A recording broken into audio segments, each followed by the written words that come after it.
Now, when you're going about populating a new tank, a very common way to go about it is to admit that you're probably going to be a bit impatient and you're probably going to do what you know you shouldn't do.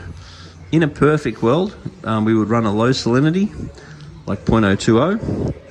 We would wait a month between introducing groups of fish. Any groups of fish we'd put in would be at the same time. Any angels you want, they go in 1 month. Any tangs you want, they go in another month. Any clownfish you want, they go in another month. Then once you've got the fish that you're happy with and the fish are all well established, you could then start raising your salinity, and then you can start introducing coral. Now the reality is most people don't do that because they're way too keen to get everything going. So the next way that we can do it is you can have a tank like this. You can run a low salinity. You can introduce your first batch of fish, let's say a few chromis or something like that. Then wait a month. Then introduce your second batch of fish, maybe a couple of clownfish and a blenny or something like that.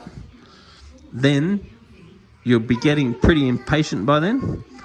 Then you might slowly raise your salinity to more like 0.024, 0.025. Then you can start introducing your corals. And then at that point, you've basically got two options. One is get yourself a quarantine tank and run the quarantine tank. And the quarantine tank only really needs to be a tub with an internal filter and a heater. Then you can stabilize those fish in the quarantine tank for a month. Then once you're happy with the fish and they're feeding well and they're not twitching or scratching, then you can slowly raise the salinity of the tub to ensure the salinity, temperature and pH is exactly the same in the tub to the pH, to the tank. And then you can just catch the fish straight out and throw them straight in.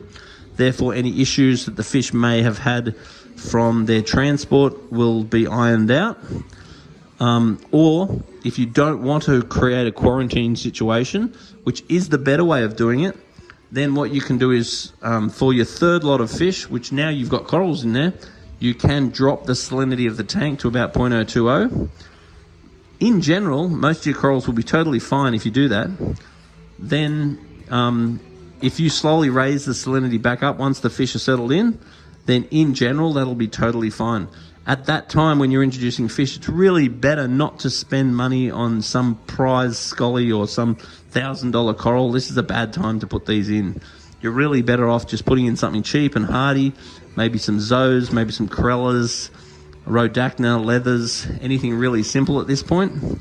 Because once the tank is well established and you're happy with your fish stocks and your salinity is stabilizing at 0.025, that's when you can start being a little bit braver with your corals.